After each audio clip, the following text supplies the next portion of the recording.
ગાંધીના ગુજરાતમાં ખરેખર દારૂબંધી છે ખરી? લાગતું તો નથી, કારણ કે ભાવનગરના ઘોઘાના ખરકડી ગામની અંદર ડુપ્લિકેટ વિદેશી દારૂ પીવાને કારણે 4થી વધારે લોકોના મોત થયા છે અને 17થી વધારે લોકો સારવાર હેઠળ છે. મધ્યપ્રદેશના ઉજ્જૈનથી ભાવનગર સુધી દારૂ પહોંચ્યો તો 536 કિલોમીટર દૂર છેક ઉજ્જૈનથી ગોહિલવાડ સુધી દારૂ કેવી રીતના પહોંચ્યો એ એક મોટો સવાલ છે, કારણ કે ગુજરાતની અંદર તો દારૂબંધી છે. તો આના વિશે હું તમારી સાથે વાત કરીશ. મારું નામ રાજેશ શાહ છે અને તમે જોઈ રહ્યા છો ગુજરાતના સૌથી મોટા ડિજિટલ પ્લેટફોર્મ ખબર છે.com.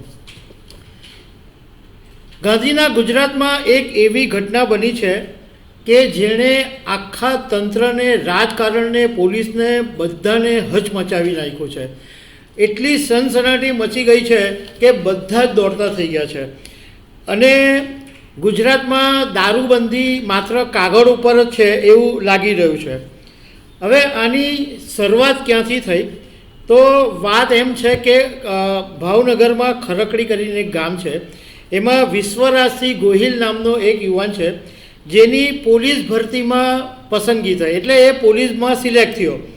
એટલે બધા મિત્રોએ કીધું કે ભાઈ તું પોલીસમાં સિલેક્ટ થયો છે તો દારૂ પીવડાવવું પડશે. એટલે એક ખુશીનો પ્રસંગ હતો અને એક વાડીની અંદર આ વિશ્વરાજસિંહ ગોહિલ અને એના 4-5 મિત્રો છે એ દારૂ પીવા માટે ભેગા થયા અને મિત્રોની મહેફિલ ચાલી રહી હતી. પરંતુ આ મિત્રો એ વાતથી અજાણ હતા કે જે બોટલ તેઓ અત્યારે ખોલી રહ્યા છે એમાં દારૂ નહીં, સીધું મોત વેચાઈ રહ્યું છે. એમને ખબર નહોતી કે આ દારૂ પીવાને કારણે હવે એમની જિંદગીનો અંત આવવાનો છે. અને એક પછી એક યુવાનોની તબિયત લથડવા માંડી અને અત્યારે જે આંકડો સામે આવી રહ્યો છે એમાં ટોટલ 5 લોકોના મોત થયા હોવાનું કહેવાય છે. પરંતુ પોલીસનું કહેવું એમ છે કે 2 મોત કદાચ શંકાસ્પદ છે. પણ સવાલ એ છે કે આ ઝેર આવ્યું ક્યાંથી? ભાવનગરની અંદર નકલી ઇંગ્લિશ દારૂના ખેલ એવો હાહાકાર મચાવી દીધો છે કે હોસ્પિટલથી લઈને પોલીસ હેડક્વાર્ટર સુધી બધા દોડતા થઈ ગયા છે. કારણ કે એક વિદેશી બ્રાન્ડ છે એની અંદર એમાં ડુપ્લિકેટ દારૂ પીધો છે આ લોકોએ અને એ દારૂ છે કે ઝેરી કેમિકલ છે એ તો હવે તપાસ કરશે ત્યારે ખબર પડશે. જે લોકોના મોત થયા છે એમાં ઉપેન્દ્રસિંહ ગોહિલ, કનકસિંહ ગોહિલ, કાર્તિક મકવાણા, નરેન્દ્રસિંહ યાદવ અને ઘનશ્યામસિંહ જાડેજાના મોત થયા છે. હવે જ્યારે આ ઘટના સામે આવી અને પોલીસે તપાસ કરી તો ખબર પડી કે વિદેશી જે દારૂની બ્રાન્ડ છે રોયલ સ્ટેગ, એની એ બોટલની અંદર કોઈ નકલી વસ્તુ એટલે દારૂ અથવા ઝેરી કેમિકલ ભરીને વેચવામાં આવ્યું અને આ દારૂ છે એ મધ્યપ્રદેશના ઉજ્જૈનથી ભાવનગર પહોંચ્યો અને અમદાવાદ ગ્રામ્યના રૂટથી પહોંચ્યો. હવે પોલીસને એવી માહિતી મળી કે ટોટલ 28 પેટી દારૂ છે એ ઉજ્જૈનથી ભાવનગર સુધી પહોંચ્યો અને પોલીસે અત્યાર સુધીમાં 15 પેટીઓ તો જપ્ત કરી લીધી છે, પરંતુ 13 પેટીઓ ક્યાં ગઈ છે એ શોધવા માટેનું સર્ચ ઓપરેશન શરૂ થયું છે.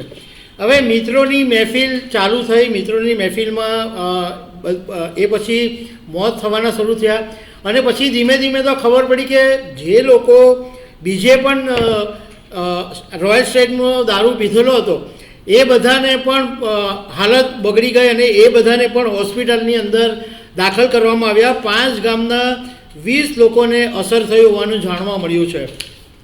ભાવનગરના કલેક્ટર મનીષકુમાર બંસલે એવું કીધું છે કે 22માંથી 18 સારવાર હેઠળ છે, 2ની હાલત ગંભીર છે, 4 આઈસીયુમાં છે, 2 વેન્ટિલેટર ઉપર છે. સાથે સાથે કલેક્ટરે લોકોને એવી પણ વિનંતી કરી છે કે છેલ્લા 2-4 દિવસમાં જે લોકોએ રોયલ સ્ટેગ બ્રાન્ડનો દારૂ પીધો છે એ ફટાફટ હોસ્પિટલ પહોંચવા માંડે અને તપાસ કરાવે. સૂત્રો પાસેથી એવું પણ જાણવા મળ્યું છે કે આ ભાવનગર લઠ્ઠાકાંડનો જે મુખ્ય આરોપી છે એ ઉજ્જૈનનો રહીશ નામનો વ્યક્તિ છે અને એણે જ દારૂ ભાવનગરની અંદર દારૂનું કારખાનું બનાવ્યું છે એવી માહિતી મળી છે.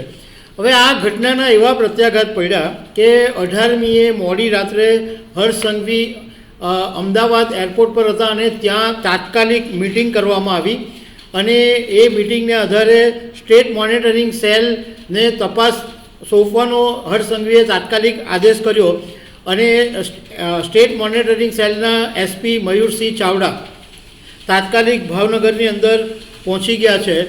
અમદાવાદ ગ્રામ્ય પોલીસ પણ હવે એકદમ ઊંચી નીચી થઈ ગઈ અને 500 ગ્રામના સરપંચોની સાથે બેઠક કરી અને 200થી વધુ દારૂના કેસ પણ કર્યા છે. બીજી તરફ ડીજીપી ઓફિસે ભાવનગરના એસપીને પત્ર લખ્યો છે કે 16/8/2026ના દિવસે ખારકડી ગામે હરપાલસિંહ ગોહિલની વાડીમાં પોલીસ ભરતીમાં પસંદ થયેલા મિત્રએ જે પાર્ટી આપી હતી અને એ ઘટના પછી જે મોતની ઘટના બની તો એ બાબતે ડીજીપી ઓફિસને જાણ કેમ નહીં કરવામાં આવી એવો ડીજીપી ઓફિસથી પત્ર એસપીને ગયો છે.